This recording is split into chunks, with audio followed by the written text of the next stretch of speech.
ಮಹೇಶನ ಓಯ್ ಲಾಸ್ಟ್ ಭಜನಾ ಬೋಡ ಭಜನಾ ಭಜನಾ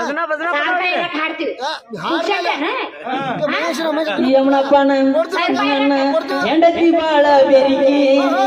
ಬೆರಿಕಿ ಅಂದರ ಕೊಡತಾಳ ಒಲಿಕಿ ಹೇಳಿದ ಮಾತ